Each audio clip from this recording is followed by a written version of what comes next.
Assalamu alaikum. Bonjour à tous.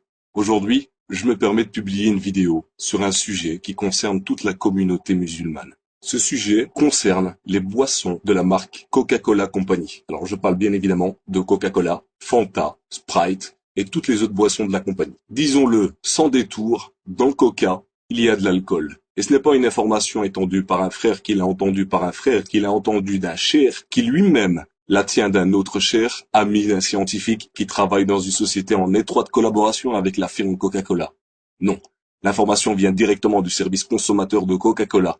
Et elle ne date pas du siècle dernier, elle date du mercredi 11 juillet 2007. En réponse à l'un des lecteurs du site Alkez, qui a eu la bonne idée de contacter Coca-Cola Company, puis de scanner la lettre qu'il a reçue, le service consommateur de Coca-Cola écrit noir sur blanc. C'est avec plaisir que nous vous confirmons que la boisson rafraîchissante sans alcool peuvent contenir d'infimes traces d'alcool provenant des arômes utilisés, entre parenthèses, des supports d'arômes. En effet, la quantité d'alcool présente dans nos boissons est toujours très faible et en tout cas toujours inférieure à 1,2 degré d'alcool présente dans nos boissons, soit 1,2% en volume.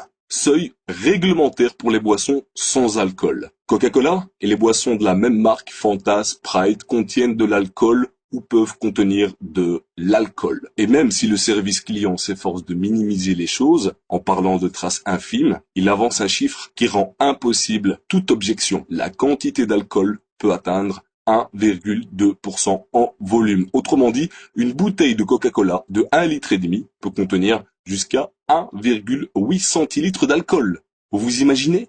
Et on sait très bien qu'il y en a qui sont accros au Coca-Cola. Ce chiffre va leur donner des idées de tout l'alcool qu'ils ont pu avaler. Alors si on fait la conversion entre la quantité d'un pack de bière, on a en effet vite fait de remplir des canettes de bière de 1,8 centilitres d'alcool. Alors plus sérieusement, ce qui m'a poussé à enregistrer cette vidéo, c'est le comportement de certains soi-disant musulmans. Il suffit d'ouvrir les yeux, d'aller dans les commerces et de voir si les musulmans vendent effectivement cette boisson.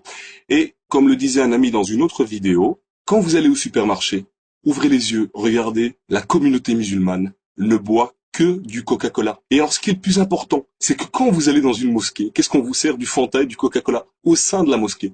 Alors, à part le fait qu'il y a de l'alcool, sachez que boire du Coca-Cola, c'est financer, je dis bien, aider le gouvernement israélien à tuer chaque jour des Palestiniens. Vous imaginez le nombre d'argent que vous avez pu donner dans votre vie à la compagnie Coca-Cola. Pour ma part, il est inconcevable de donner 1 centime à Coca-Cola ou à toute autre société ou entreprise